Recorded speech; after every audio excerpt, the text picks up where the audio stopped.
NBA Finals last night. Taking it to the third quarter, Warriors up 5. Steph working on Al Horford, drills it. Warriors now up 8, under 3 to play. Warriors up 11. Watch Curry right here, hitting it again, 14-point game. Next possession, you know Curry's feeling it when he hits it from way downtown. Nails it.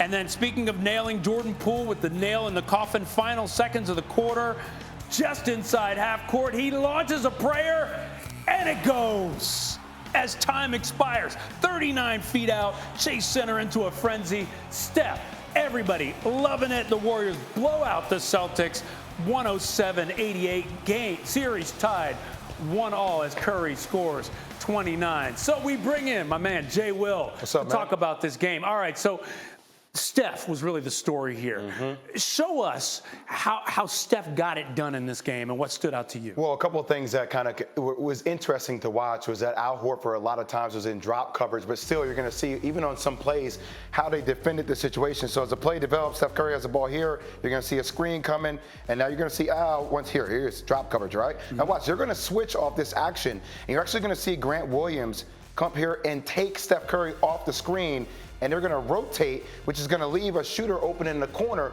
for Porter. But like these are kind of stuff that if you're in drop coverage, Steph Curry makes the right play and makes it simple. Watch, he comes off the screen, switch, he comes up from the weak side, really weird coverage, wide open three-point shot. Now, once again, in drop coverage, you're going to see the same situation, a high ball screen. Once again, Al Horford here in drop coverage, right? The whole play is coming up here, so you're going to see a lot of action, and then watch when he comes off, just a wide open, naked look, another screen, drop coverage, screens two people, shots like that. So people are saying, well, Steph Curry gets hot, but you're seeing the way that Boston defends him in a lot of that action, and now you're wondering on the back end, now you understand why Steph Curry is getting open looks. And by the way, when he gets going like that, those are momentum-like shots for the Golden State Warriors. It's just what the Warriors seem to do every time. They make the right play all the time, and the Celtics are going to have to make some adjustments for Game 3.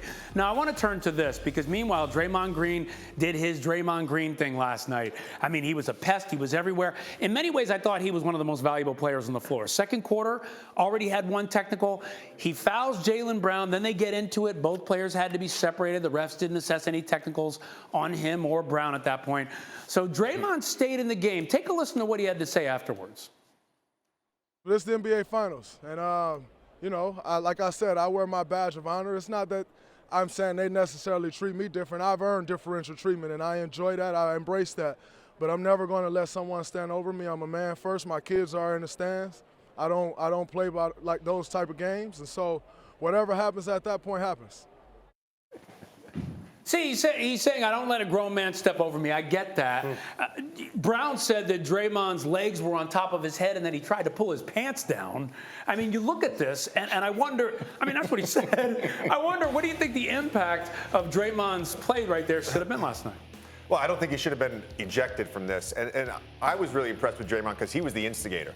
I talked after game one, somebody's got to figure out a way to muck things up for the Warriors. And Draymond just said, I'll muck everything up. And it started on the very first possession when he forced a jump ball on Al Horford at the top of the key.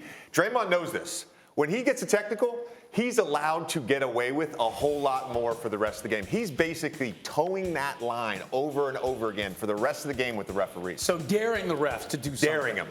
So what I say is, when I came into the league, Ben Wallace was on USA Basketball with me. He's like, Jay, it's all about getting where you fit in. Like, what is my job description? I'm a rebounder. I'm a guy that sets hard screens. For Draymond Green, his job description is agitator.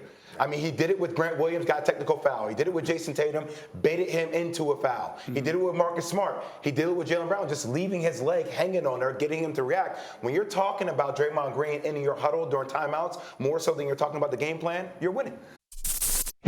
Thank you for watching ESPN on YouTube. For live streaming sports and premium content, subscribe to ESPN+.